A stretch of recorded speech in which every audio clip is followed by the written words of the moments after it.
She left behind her home and her history, believing she would find love and welcome in her son's house. But what awaited her was a cold environment, where affection became a facade for control and silence. When all seemed lost, a small garden and a secret diary became her only allies, until the truth came to light, and the elderly woman they tried to erase became a symbol of courage and rebirth. If this story interested you, don't forget to subscribe to our channel and tell us which city you're watching us from. We'll continue. I promise this will be the best story you'll ever hear in your life. The bus rattled one last time before stopping at the Bristol bus terminal. Mrs. Eleanor held her worn leather purse tight against her chest and looked out the foggy window. 68 years of life fit into that battered suitcase in the luggage compartment, and a few boxes that would arrive later by post. She had left behind the simple cottage in Dartmouth, where she had lived for the past 30 years, ever since she became a widow. The house where she had raised her son alone, where she had sewn wedding dresses for half the young women in town, where she had planted roses that bloomed every October. Robert, her only son, appeared in the terminal corridor with a wide smile and open arms. She felt her heart clench with emotion. It had been almost a year since she had seen him in person, only through the short, spaced-out video calls he managed to make between work and family obligations. "Mother, I've missed you so much," he said, hugging her tightly. She smelled the expensive cologne he now wore, so different from the simple bar of soap he used when he was a boy. "My dear son," Eleanor replied, caressing his face. "You're thinner. Aren't you eating properly?" Robert laughed and picked up her suitcase. "Nonsense, Mother. You'll see how well we eat here at home. Patricia is thrilled about your arrival. She prepared the back room especially for you." In the car during the drive to the Clifton neighborhood, Robert talked non-stop about his work at the construction company, about the projects he managed, about how life had improved since his last promotion. Eleanor listened attentively, watching the big city through the window. So many people, so many cars, so much noise, so different from the tranquility of Dartmouth. The house was beautiful, a modern two-story home in a gated community. Robert parked in the garage and helped his mother out. Patricia appeared at the door with a smile that was too perfect, one that didn't reach her eyes. She was a tall, thin woman with straight hair and impeccable clothes. "Mrs. Eleanor, what a pleasure to finally have you here with us," she said, kissing the air beside her mother-in-law's cheek. Come in. You must be exhausted from the journey." Her grandchildren, Lucas, 12, and Marina, 9, greeted their grandmother shyly, clearly instructed by their parents to be polite. Eleanor felt a pang in her chest. She barely knew these children. Robert always found excuses not to take them to Dartmouth, and she didn't have money to travel to Bristol often. Patricia led her to the room. It was in the back of the house, past the laundry room, a space that had clearly been hastily adapted. The walls still smelled of fresh paint. There was a single bed, a small wardrobe, and an old television on a dresser. "I know it's further away from the main house, but here you'll have more privacy and quiet," Patricia explained with that same rehearsed smile. "The bathroom is right next door. You'll share it with the utility area, but it's exclusively yours, don't worry." Eleanor looked around, trying to hide her disappointment. Privacy, quiet, beautiful words for isolation. But she swallowed her feelings and smiled. "It's perfectly fine, dear. Thank you so much for having me." "Nonsense, Mrs. Eleanor. The house is yours too now," Patricia said, already turning to leave. "I'll let you rest. Dinner is at 7 sharp. We have a very strict routine here at home." When she was alone, Eleanor sat on the bed and sighed deeply. The springs creaked under her weight. She opened her purse and took out a framed photo, her and her late husband on their wedding day, young and smiling. She placed the photo on the dresser, next to an empty vase she found there. "Everything will be all right," she whispered to herself, as she always did when anxiety tightened its grip. In the first few days, Eleanor tried to integrate into the household routine. She woke up early as she had always done her whole life and went to the kitchen to prepare coffee. But Patricia was already there with everything ready, each thing in its place. "Good morning, Mrs. Eleanor. Did you sleep well?" Patricia asked in that controlled voice as she arranged the cups on the tray. "Yes, dear, I did. Let me help you with that." Eleanor extended her hands towards the plates. "No need, no. You're here to rest. I've already done everything. You can go sit in the living room and I'll bring the coffee." It was always like this. Every attempt to help was gently refused. When Eleanor offered to wash the dishes, Patricia said she had a specific way of loading the dishwasher. When she wanted to water the balcony plants, she was told that the gardener already did that on Wednesdays and Saturdays. When she suggested making a homemade corn cake, like the ones Robert used to love as a child, Patricia thanked her but said the children didn't care much for homemade sweets. Robert seemed to notice nothing. He left early for work and came back late, too tired for long conversations. He ate dinner in silence, watched television for half an hour and went up to his room. On weekends, there were always engagements, barbecues at friends' houses, colleagues' birthdays, children's club events. "You won't mind staying home, will you, Mrs. Eleanor? It's just that they're adult parties, lots of noise, lots of commotion. It won't be good for you," Patricia would say, and Robert would just nod, looking at his phone. Eleanor spent her days in an empty routine. She woke up, had coffee alone in the kitchen while everyone else rushed about, went back to her room, watched television at low volume so as not to disturb anyone, ate the meal Patricia left ready and covered with plastic wrap, took a nap she didn't need, watched more television, had dinner with the family in silence while everyone looked at their phones, and went back to her room. The weeks dragged on, identical to one another. Eleanor felt herself slowly disappearing, like a photograph left in the sun. She had no more function, no more purpose. She was just a tolerated presence, another piece of furniture in the house. One Saturday afternoon, while everyone was out at a birthday party, Eleanor walked around the garden. It was a beautiful but sterile space with meticulously trimmed grass and a few ornamental plants arranged with geometric precision. In the furthest corner, near the wall dividing the property from the neighbor's house, there was an abandoned patch of land, full of weeds and stones. Eleanor knelt with difficulty and touched the earth with her hands. It was dry but had life. She remembered the garden she had left in Dartmouth, the morning she woke up eager to see which buds had opened overnight. She remembered the smell of the roses, the velvety texture of the petals, the satisfaction of picking fresh basil for sauce. An idea began to germinate in her mind. There, in that forgotten corner, she could create something that would be entirely hers. The next day, she asked Robert to take her to a market. He was busy, but eventually agreed when she insisted she needed to buy some personal things. At the market, while Robert waited impatiently in the car, Eleanor went into a small garden shop next door. She bought geranium seeds, some violet and begonia seedlings, a bag of fertilizer, and a trowel. She used some of the money she kept in a cookie jar at the back of her wardrobe. It was her savings gathered penny by penny from her pension over the years. Money she had saved for emergencies, for Christmas presents for her grandchildren, so she wouldn't depend on anyone. When she returned home, she hid her purchases in her room and waited for the week to pass. On Thursday, when everyone was out, she went to the corner of the garden with her tools. The earth was hard, resistant. Her hands, once so skilled with needle and thread, ached with the effort. But she persisted. She dug small holes, mixed the fertilizer with the soil, carefully planted the seedlings, and watered them with the old hose she found coiled near the wall. When she finished, she was sweaty and her back ached, but she felt something she hadn't felt in months: satisfaction. Every day, early in the morning, she would go to her little corner and tend to the plants. She talked to them softly, just as she did in Dartmouth.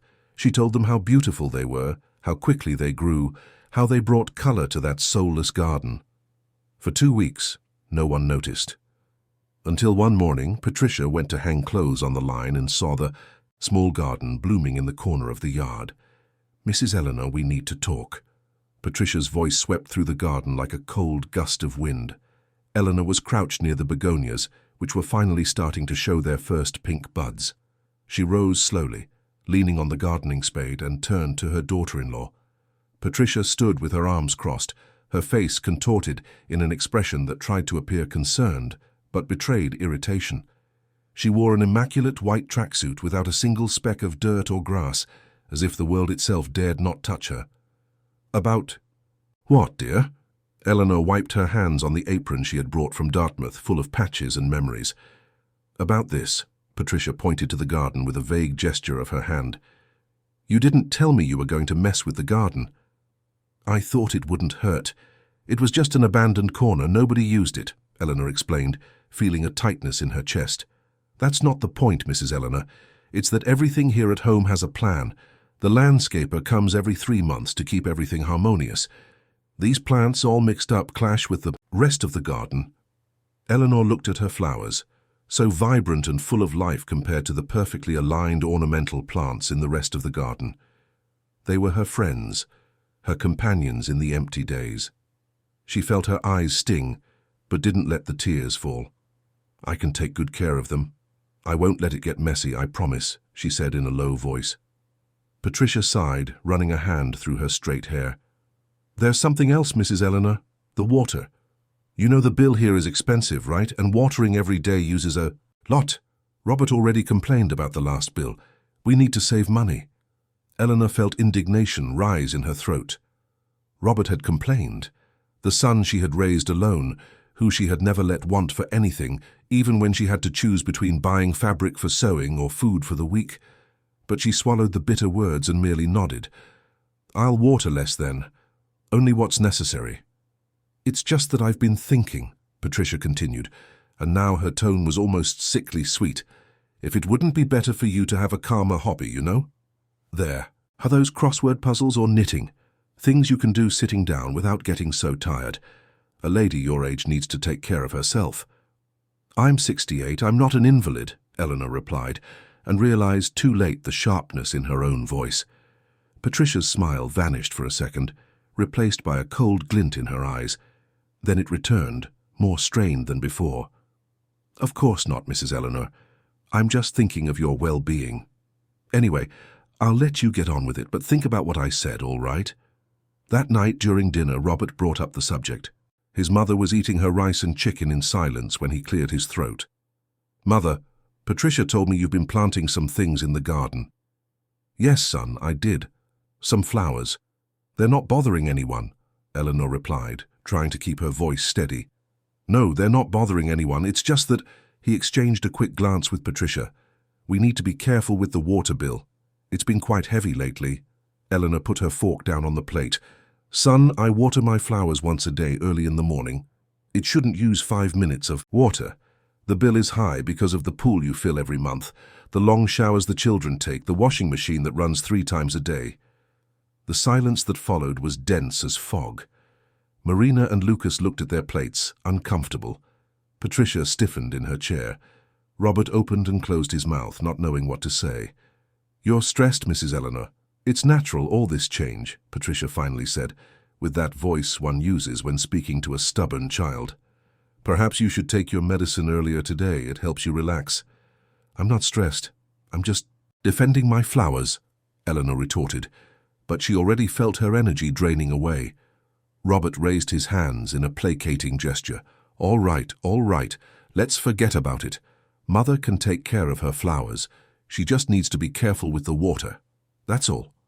But Eleanor saw the exchange of glances between husband and wife. She saw the way Patricia pressed her lips together, displeased, and she knew that this wasn't over. In the following days, Eleanor continued to tend her garden, but with a new weight in her heart. She started timing her watering, using an old wrist watch, making sure not to exceed 5 minutes. Sometimes she saw Patricia watching her from the kitchen window, jotting something down in a small notebook she always carried. One afternoon, when she returned from her daily inspection of the flowers, she found Lucas playing near the garden with a ball. The boy was quiet, always glued to his video game or phone. Seeing him outside was new. "Hello, my angel.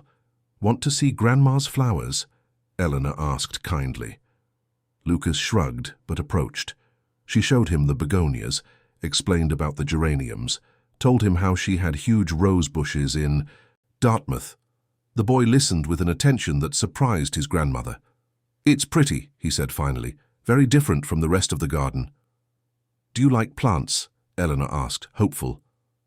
"I like colorful things. Everything here at home is white, gray, beige. It's a bit dull," Lucas confessed. and then looked back, as if he had said something forbidden. "Your secret is safe with me," Eleanor winked, and the boy smiled for the first time since she arrived. From that day on, Lucas started appearing in the garden more frequently.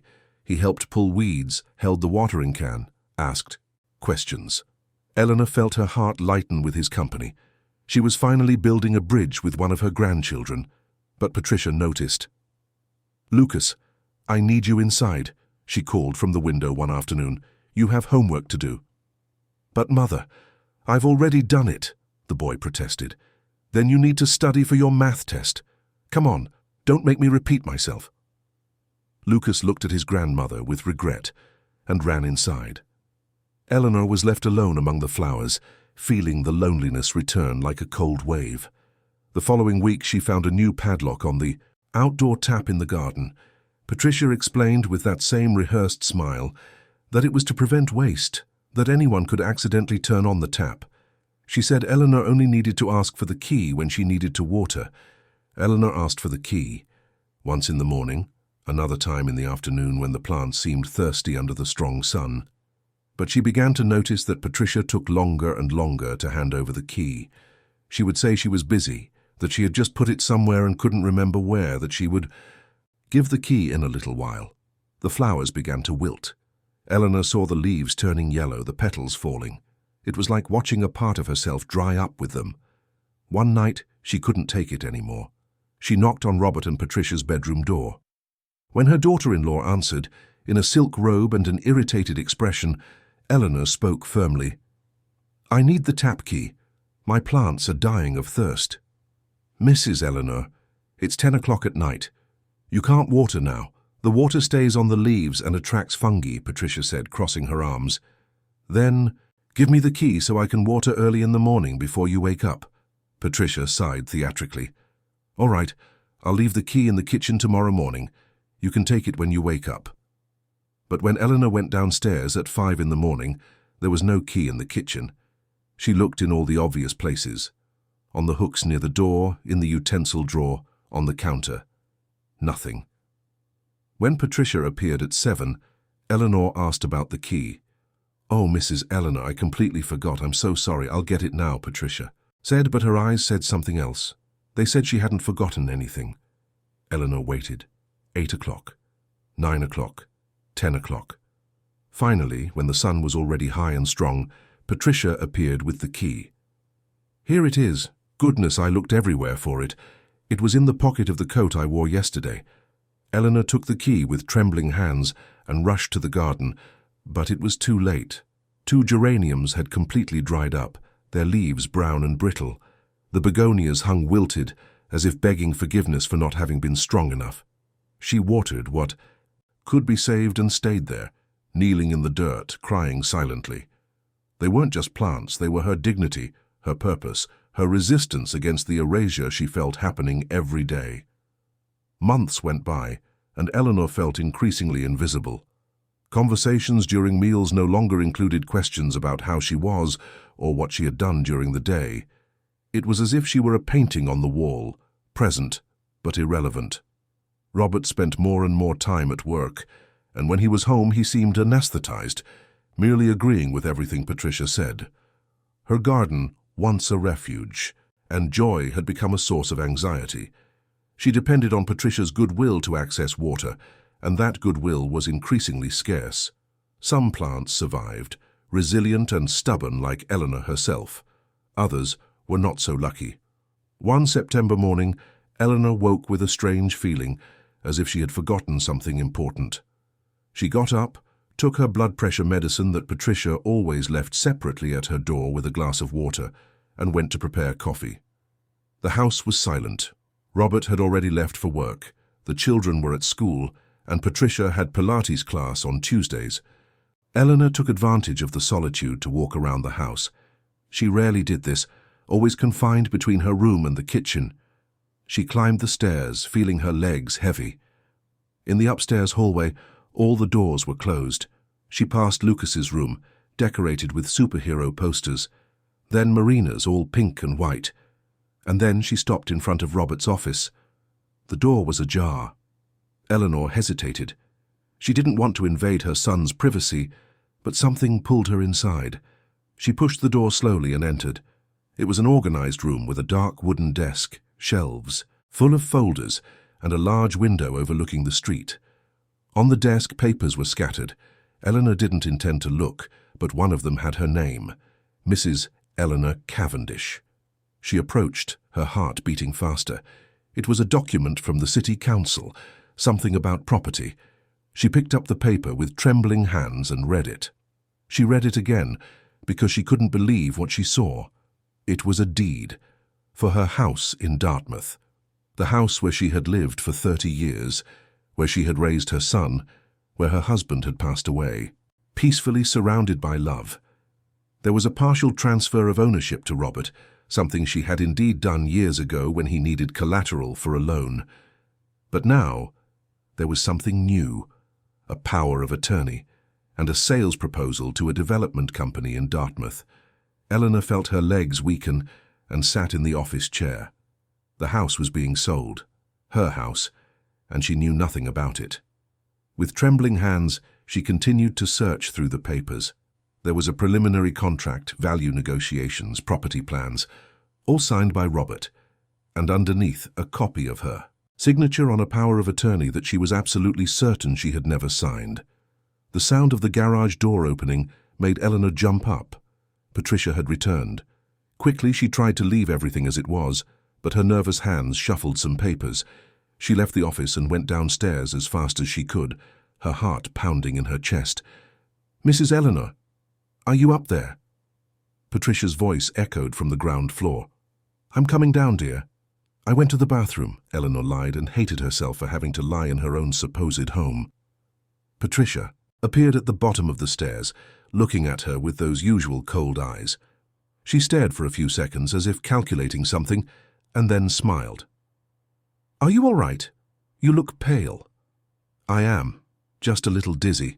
I think it's my blood pressure," Eleanor said, and it wasn't entirely a lie.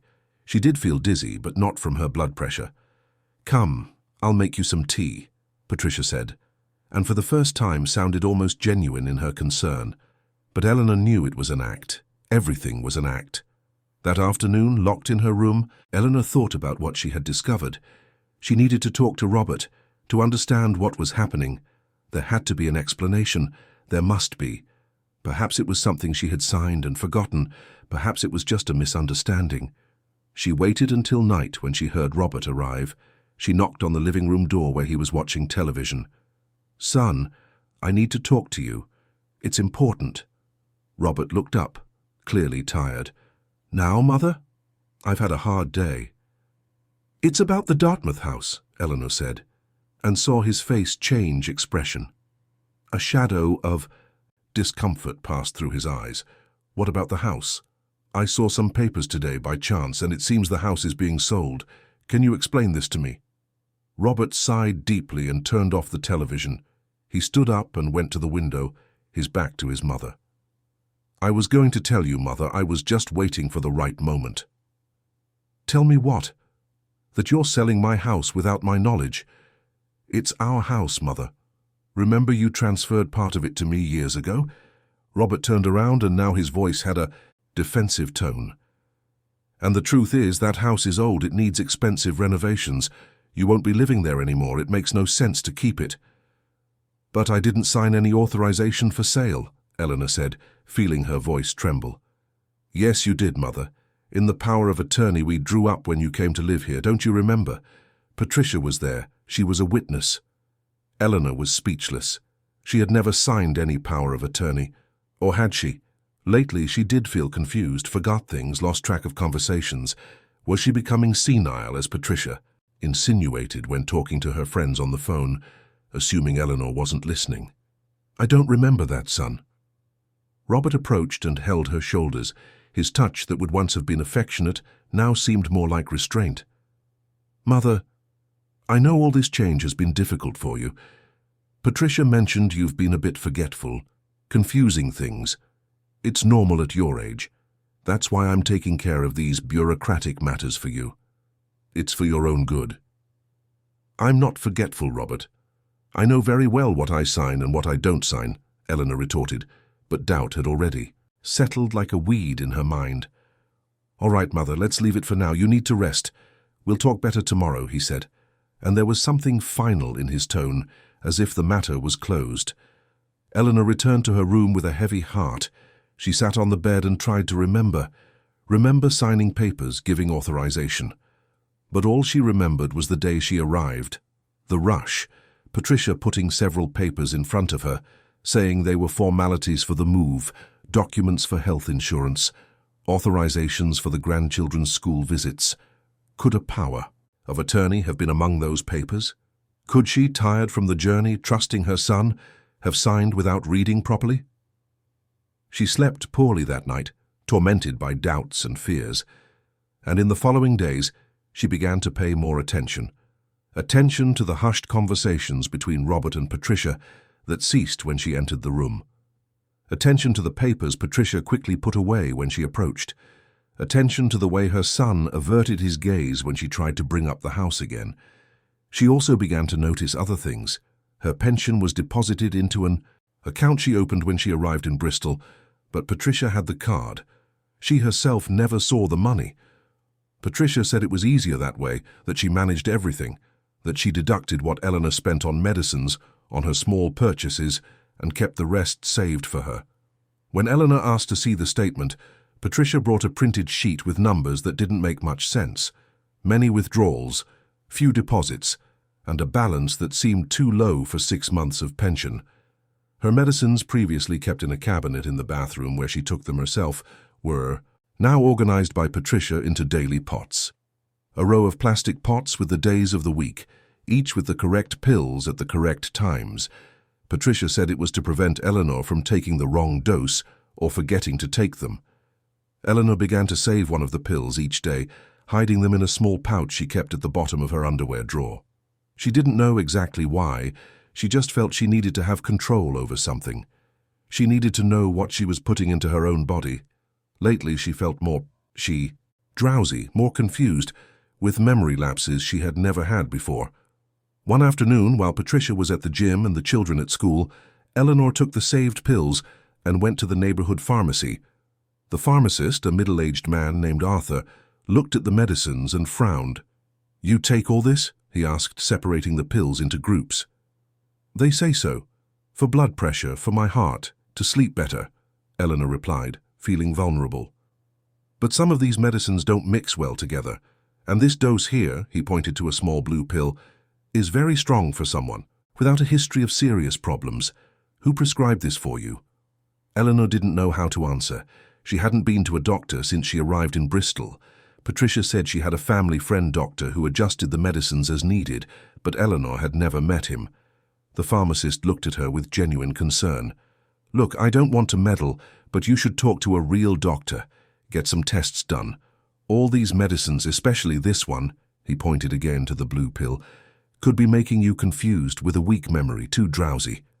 Eleanor stored. Those words like one stores seeds to plant later. She returned home with a growing certainty. Something was very wrong, and she needed to act. That night, for the first time in months, she didn't take the medicines Patricia had separated. She pretended to put them in her mouth, took a sip of water, but discreetly spat the pills into her hand and put them in her robe pocket. She felt strange, almost guilty, but also determined. In the following days, she continued the charade. And slowly she began to feel the fog in her mind dissipating. Things became clearer. Conversations which before seemed to happen through a frosted glass now reached her ears clearly, and what she heard terrified her. One afternoon, Patricia was on the phone in the living room, thinking Eleanor was asleep in her room. But Eleanor was awake, and the hallway carried the sound perfectly to her. "No, Mother, everything is under control. She signed everything we needed. The house will be sold next month, and the money will go straight into our account." Pause. I know. You're the one who taught me." Longer pause. "She doesn't suspect anything. And even if she did, who would believe her? I've already spread the word to everyone that she's confused, forgetful. Even Robert is convinced." Eleanor felt her blood run cold. This wasn't carelessness or misunderstanding. It was calculated. It was deliberate. It was a carefully planned theft. That night, when everyone was asleep, Eleanor got up and silently went to Robert's office. She needed proof. With trembling hands but a now clear mind, she photographed documents with the old phone she had brought from Dartmouth, false power of attorney, sales contracts, bank statements from an account she didn't even know existed in her name. She also began to write everything down in a hardcover notebook she had found stored among old towels. Date, time, what happened, what was said.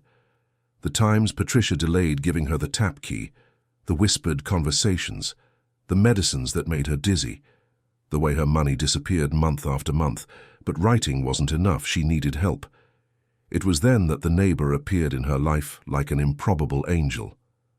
Mr. Oswald lived next door, a 75-year-old widower who spent his days tending his exuberant garden. Eleanor sometimes saw him over the wall but had never spoken to him. Until that morning. She was trying to save the last violets, which were suffering from lack of water, when she heard a voice from the other side of the wall. "Madam, I'm sorry to intrude, but your plants need more water. The leaves are yellowing." Eleanor stood up and approached the wall. On the other side, Mr. Oswald watched her with kind, concerned eyes.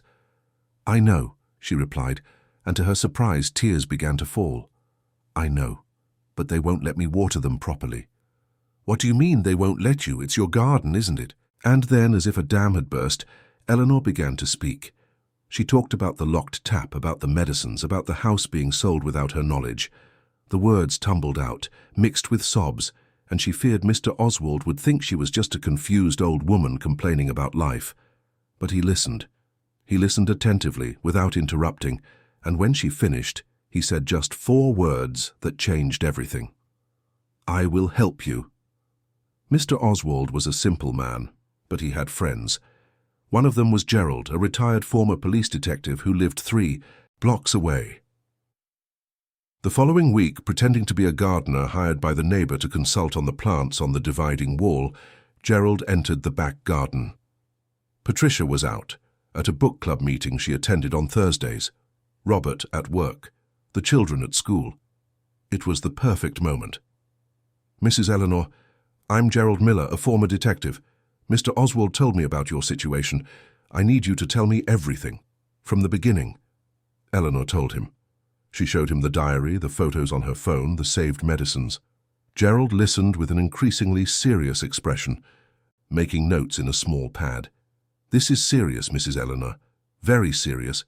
We have evidence here of misappropriation, document forgery, and possibly irregular administration of medication. You need a lawyer. I know someone who can help. Dr. Beatrice Moore, a specialist in elder protection. But they'll know. Patricia controls everything. Even my phone, when I use it, she watches," Eleanor said, fear returning to clench her chest. "We'll be careful. The doctor will come here disguised, perhaps as a social worker doing research in the neighborhood or a city nurse. We'll find a way," Gerald assured her, gently squeezing her hand. "You're not alone anymore." 3 days later, a woman in her 40s, simply dressed, rang the doorbell. She said she was from the health department, registering elderly residents in the neighborhood. Patricia, always concerned with appearances, invited her in and offered coffee. Dr. Beatrice, using the false name Anna Peterson, spoke briefly with Patricia, asked generic questions, filled out forms. Then she asked to speak with Mrs. Eleanor privately, a standard procedure for the registration. In the back room with the door closed, the lawyer showed her true identification and spoke softly and quickly. "I have 40 minutes, before this woman gets suspicious. I need all the documentation you have, photos, notes, everything." Eleanor handed over her phone and diary. Dr. Beatrice photographed everything quickly with her own phone, returned the originals, and then took some papers from her folder. "These are your rights, Mrs. Eleanor. I'll mark the most important ones for you to read.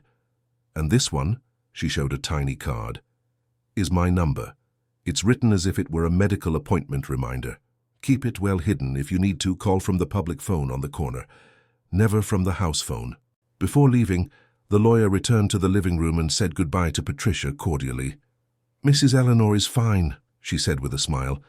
"Just a little isolated, Like many elderly people, it would be good for her to participate in community center activities. Patricia smiled back, but her eyes were cold. Thank you for the suggestion. We'll think about it. Eleanor noticed the change in the atmosphere of the house. It was as if a storm was silently approaching. Patricia watched her more frequently, her eyes narrowing whenever her mother-in-law left the room. Questions about where she was going, what she was doing, became constant. "I'm just going to water the plants, dear," Eleanor would reply, trying to keep her voice casual. "Again? You already watered this morning. Be careful not to drown the roots, Mrs. Eleanor. Too much water kills too." Everything Eleanor did was now watched, commented on, questioned. When she picked up the phone to call an old friend from Dartmouth, Patricia appeared in the living room, asking if everything was all right, if she needed help dialing. When she wanted to go for a walk down the street, she was told it wasn't safe, that the neighborhood was dangerous, that it would be better to stay home. The cage grew smaller and smaller. One October morning, Robert arrived home earlier from work. Eleanor was in the garden when she heard raised voices coming from the kitchen. She approached the window and listened, hidden behind the curtain. "She's been messing with the papers in the office, Robert, I'm sure of it. I left everything one way, and when I came back it was different." Patricia's voice sounded tense, accusatory. "Are you sure? It could have been the wind, or you yourself forgot how you left it. Don't underestimate your mother, Robert. She's smarter than she seems, and yesterday that woman from the city council spent too long talking to her, alone, in her room. It was just a registration, darling." "There's no registration that needs 40 minutes. Something's wrong. I think your mother is planning something." "Planning what? She barely leaves her room. You yourself said she's getting more and more confused." "Precisely. Confused when it suits her, but clever enough to mess with your documents. I think we need to speed things up. Close the sale of the house before she complicates things." Eleanor felt her heart race. She needed to warn Dr. Beatrice, but how? Patricia didn't take her eyes off her. She waited until the afternoon, when her daughter-in-law went to pick Marina up from ballet class and ran to the public phone on the corner with the card hidden in her jacket sleeve. "Dr. Beatrice, it's Mrs. Eleanor. They're getting suspicious. They want to speed up the sale of the house." The lawyer was silent for a few seconds. "Mrs. Eleanor, I'm filing an injunction today to suspend any real estate transaction in your name, but I need you to be careful. If they realize you know, they might get desperate. They're already watching me constantly. Then don't do anything that draws attention. Act as you always have. In a few days, we'll have the court order and we can get you out of there safely." Eleanor returned home trying to appear normal, but her hands trembled. Patricia was in the living room, with a smile that didn't reach her eyes. "Where were you, Mrs. Eleanor?" "I went to the bakery. I wanted to buy some biscuits." "How strange. I stopped by the bakery on the way back from ballet and Mr. John said he didn't see you today." Eleanor felt the ground give way beneath her feet. "I went to the other bakery, the one down the street. They had the cheese biscuits I like." Patricia continued to smile, but her eyes were two blades. "I see. I just think it's better if you let us know when you're going out, okay? We worry." That night, Eleanor heard Patricia and Robert talking in their room, voices low but urgent.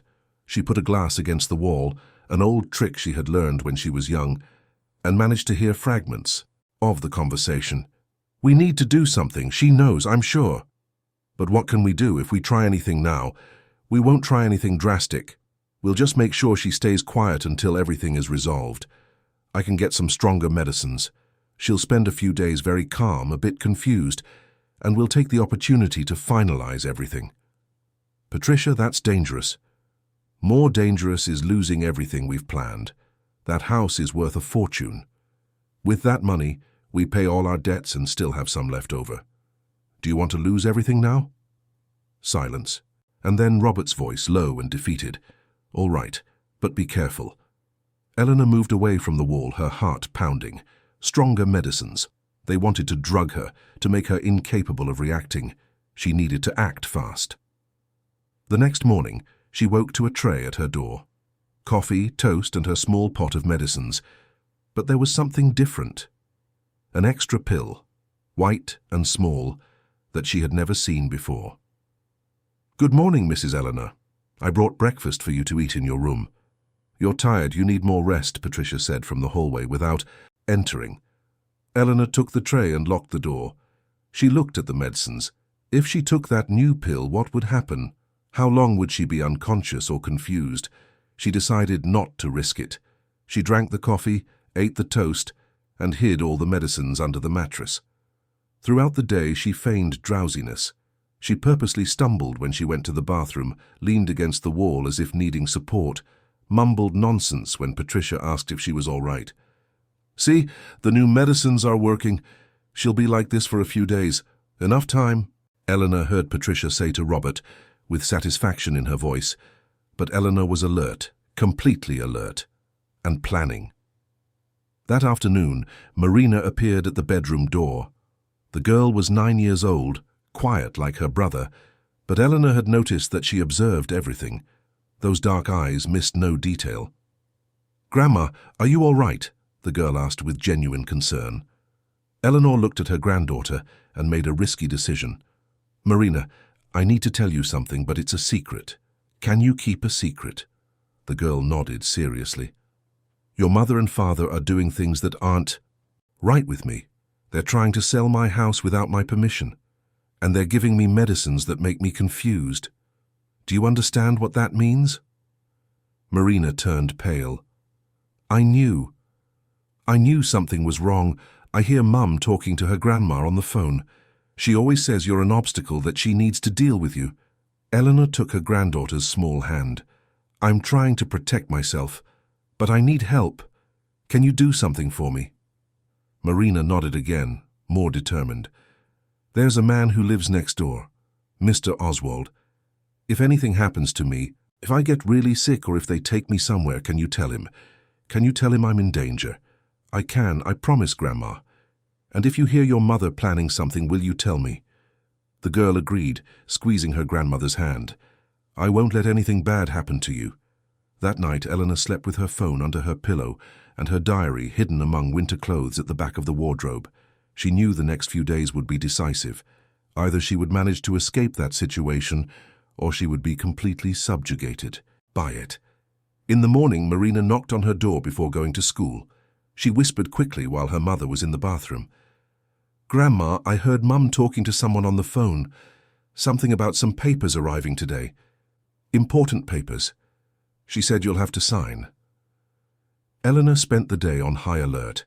She pretended to be confused when Patricia brought lunch, mumbled disconnected words, but her eyes were attentive to every movement in the house. Around 3 in the afternoon, she heard the doorbell ring. Voices in the living room. Patricia using that sweet tone she reserved for important visitors. She stayed in her room, leaning against the door, trying to listen. It was a man. He spoke about documents, about necessary signatures, about deadlines that were running out. "Don't worry, she'll sign.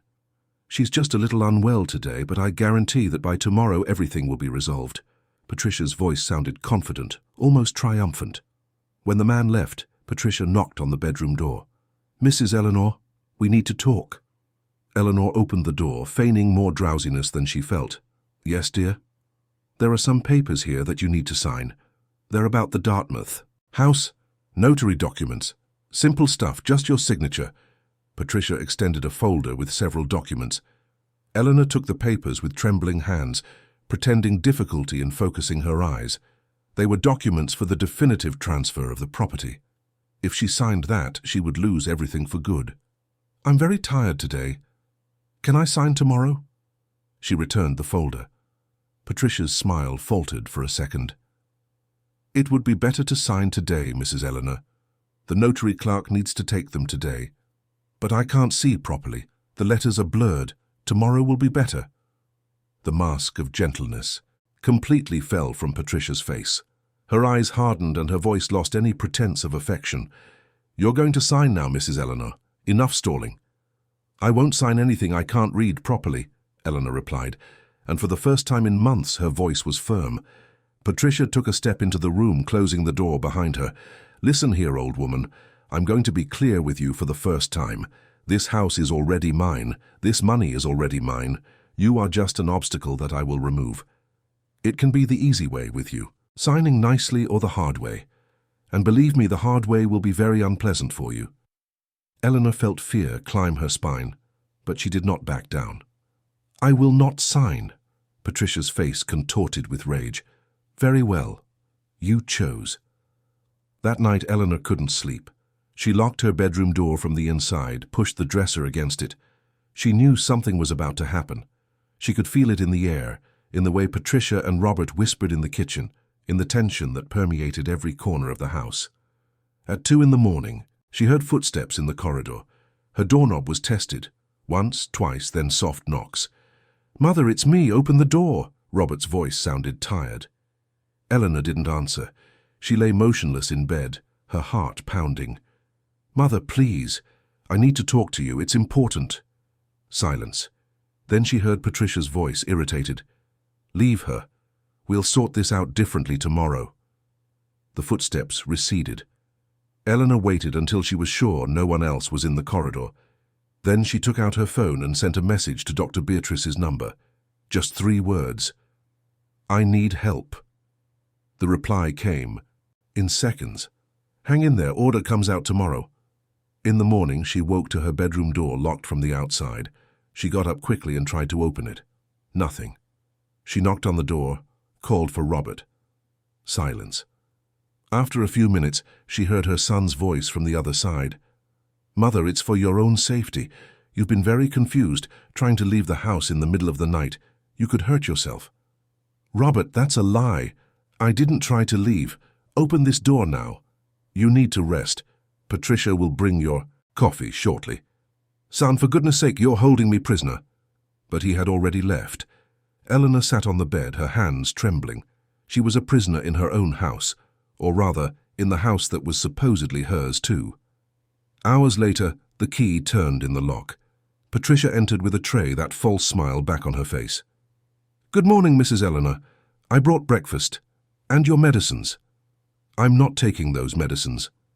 Patricia placed the tray on the dresser and crossed her arms.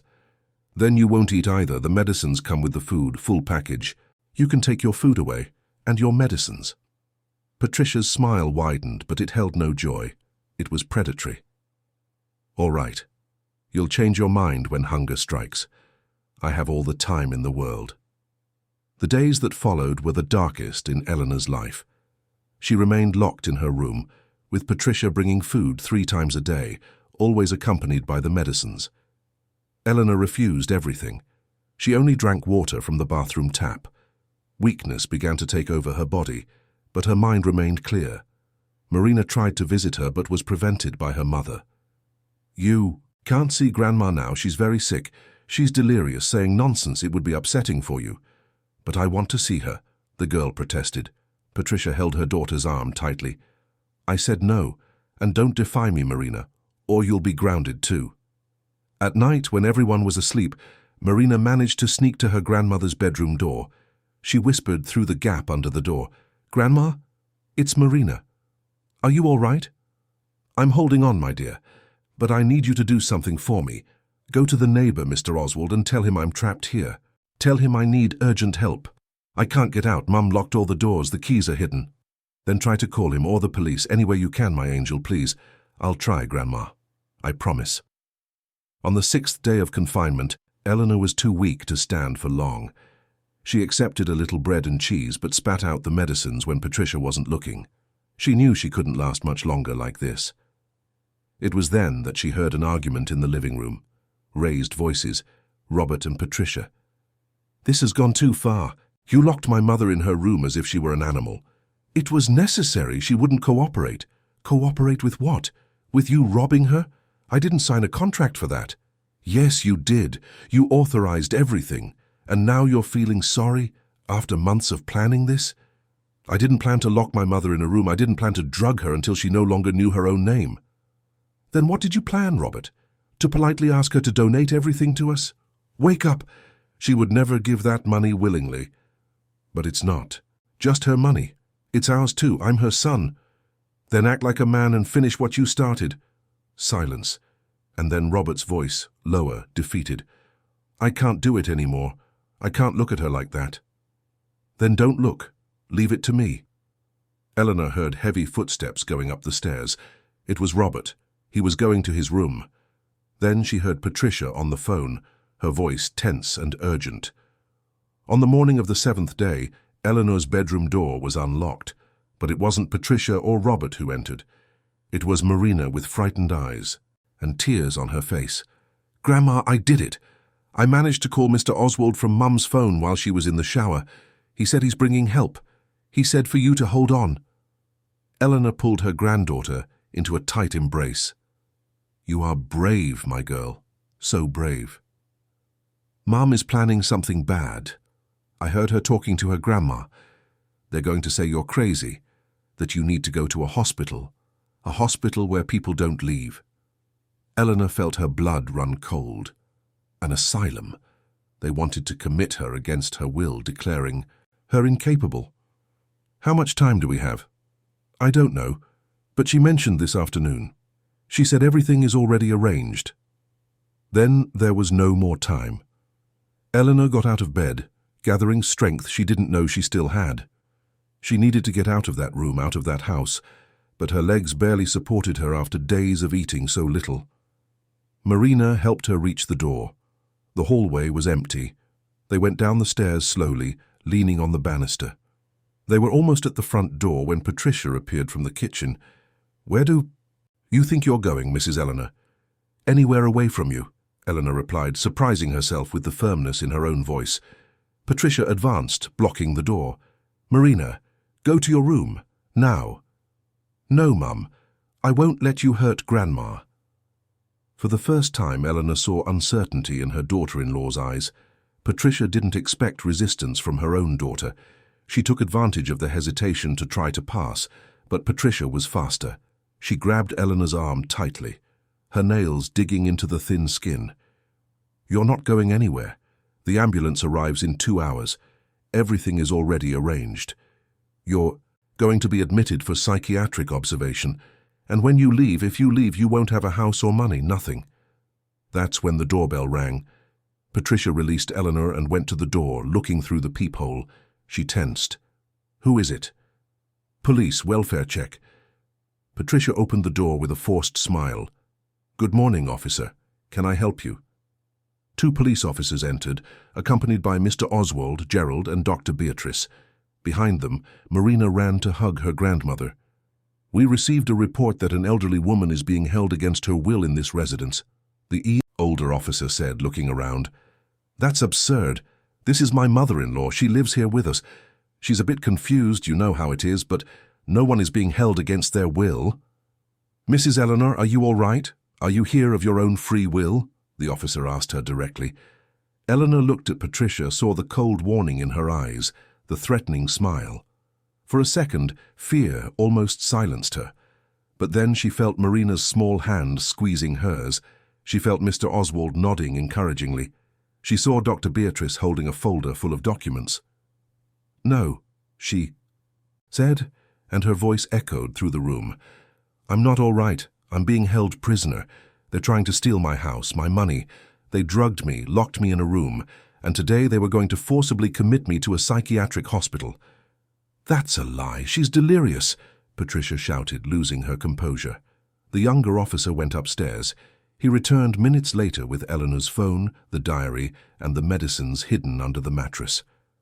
"Officer, Mrs. Eleanor has documented everything over the past few months." Dr. Beatrice opened her folder.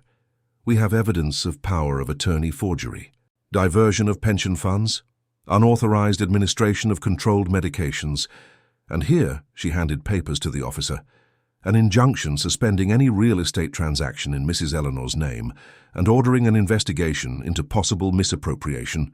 Patricia paled. Robert, who had been watching everything from the top of the stairs, slowly descended, his face pale. "Mother, I'm so sorry. I'm so sorry." It was then that Marina let go of her grandmother's hand and went to her own room. She returned with a phone in her hand, pressing buttons. Suddenly, Patricia's voice came from the device. "The house will be sold next month and the money will go straight into our account. She signed everything we needed.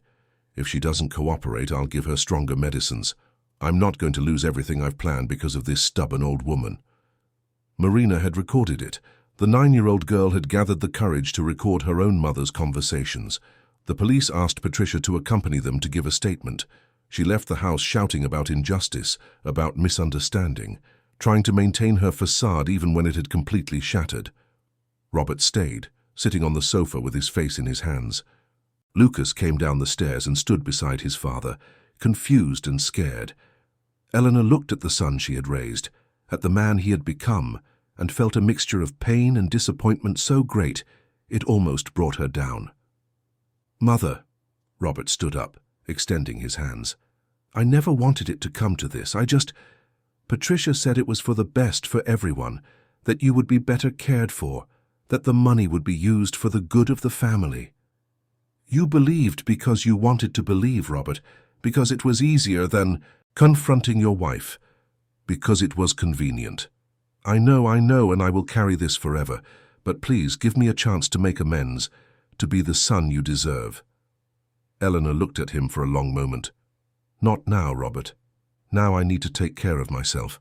I need to recover from what you both did to me." Dr. Beatrice suggested that Eleanor stay temporarily in a specialized shelter while the house was investigated and organized. It was a safe place, with psychological support and legal assistance. Eleanor agreed. She needed distance, time to process everything. At the shelter, she met other women with similar stories. Mrs. Helen, who had been dispossessed of her small bakery by her daughter, Mrs. Carmen, whose grandchildren had used her name to take out fraudulent loans. Each story was a facet of the same problem: elderly people being seen as obstacles, as sources of income, as convenient burdens. They began to gather, to share experiences, to support each other. Eleanor felt reborn. She wasn't the only one. She wasn't alone. And her story, however painful, could help other people. The legal process lasted 8 months. During this time, Dr. Beatrice managed to prove the power of attorney forgery, the diversion of funds, the forced administration of medicines. The Dartmouth house was fully returned to Eleanor. All the diverted money was restituted with interest. Patricia was convicted and legally barred. Robert, as an accomplice, also faced legal consequences, although lesser than his wife's. The public prosecutor's office opened an inquiry that became a reference in the region for similar cases. Eleanor's story made it into local newspapers, then television programs. She, who had always been quiet and reserved, unintentionally became a symbol of resistance. When she could finally return to Bristol, she did not return to Robert's house. She returned to her own house, small but hers, bought with part of the recovered money. It was in a quiet neighborhood with a generous garden. The first thing she did was plant geraniums, violets, begonias, but also roses, like the ones she had in Dartmouth, jasmines that scented the nights, sunflowers that followed the sun. The garden flourished like never before, vibrant and wild, without the cold geometry of Patricia's gardens. Mr. Oswald became her neighbor again, as she had chosen a house on the same street. He helped her plant, brought seedlings from his own garden, taught her techniques he had learned in decades of cultivation. A solid friendship grew between them, built on firm ground and mutual trust. Marina began to visit her every weekend. The girl, who had shown so much courage in those terrible days, now had a special connection with her grandmother. Together they tended the garden, cooked old recipes, talked about life. Lucas also came, more shy, but slowly opening up. Eleanor transformed part of her house into the headquarters of a project she named Roots of Freedom. It was a welcoming space for elderly women in vulnerable situations. With the help of Dr. Beatrice and other volunteer professionals, it offered legal guidance, psychological support, and a safe place for those who needed it. Every Thursday, there was a discussion circle. Mrs. Helen brought bread from her new bakery. Mrs. Carmen brought her colorful crocheted items. Other women brought stories, laughter, tears. There, no one was invisible. No one was disposable. The relationship with Robert remained delicate. He wrote long letters, asking for forgiveness, recounting his therapeutic process, promising to be better. Eleanor read each one but rarely replied. The pain was too deep, the betrayal too great. But she kept the door ajar, not locked. Perhaps one day, with time and genuine effort, something could be rebuilt. But it would be different. It would be on her terms. One sunny Sunday afternoon, Eleanor was in the garden when a little stray dog appeared at the gate. It was small, caramel-colored, with one floppy ear and large, expressive eyes. It was thin and dirty, clearly abandoned. She opened the gate, and the puppy came in, as if it had always lived there. It went straight to the garden, sniffed the flowers, lay down in the shade of the cherry tree. Eleanor brought water and food. The dog ate hungrily but delicately, and then sat at her feet, looking at her with instant devotion. "What shall I call you?" she asked, stroking his head. The name came naturally, as if it had always been there waiting to be spoken. Courage. From that day on, Courage never left Eleanor's side. He followed her through the garden, slept at the foot of her bed, barked when someone approached the door. He was small, but brave. He would never abandon her, just as she would never again allow herself to be abandoned or forgotten. The flowers continued to bloom. The garden grew. Roots of Freedom helped dozens of women in the following months. Eleanor's story inspired others to report abuse, seek help, and resist erasure. And she, at 69, discovered that life can begin again even after the deepest losses, that flowers can bloom even in the most barren soil, that it's never too late to be free. On a spring morning, a year after everything had happened, Eleanor was watering her begonias when she saw Marina arriving at the gate with a folder under her arm. The girl, now 10, had done a school project on inspiring women. She had chosen her grandmother as her subject. "Can I read it to you, Grandma?" Marina asked, sitting on the wooden bench under the cherry tree. Eleanor sat beside her, Courage lying at her feet. And she listened as her granddaughter read about courage, about resistance, about dignity. She heard her own story told through the eyes of a child who had learned that love does not mean silence in the face of injustice. When Marina finished, Eleanor had tears in her eyes, but they were different tears from those she had shed in that back room months ago. They were tears of gratitude, of rebuilding, of hope. "You're my hero, Grandma," Marina said, hugging her. "And you are mine, my love. You are mine." The sun filtered through the leaves of the cherry tree, painting dancing shadows on the ground. The garden was full of colors, of life, of promises fulfilled, and Eleanor knew, with the certainty of one who plants and harvests, that she had found her place in the world again, a place where her roots were deep and strong, a place where she could flourish without fear, a place that was truly hers. Dear listeners, we hope Mrs. Eleanor's story has deeply touched your hearts. May it have made you reflect on the importance of protecting and valuing our elders, of never allowing them to be invisible or disrespected. Eleanor's story is the story of many women and men who silently face situations of abuse, but it is also a story of resistance, of the courage to start anew, and of hope. To continue experiencing emotions like this, and to discover other stories that explore the complexity of life and human relationships, we have a special playlist waiting for you. Find it by clicking here on the side. If this narrative touched you, don't forget to subscribe to our channel and leave a like. Every day we bring unique stories that make us think, feel, and most importantly, value every moment and every person around us. And you, have you ever stopped to think about how you treat the elders in your family? How can we create a more just and welcoming society for those who dedicated an entire life building the world we inherited? Leave your reflections in the comments. We await you there.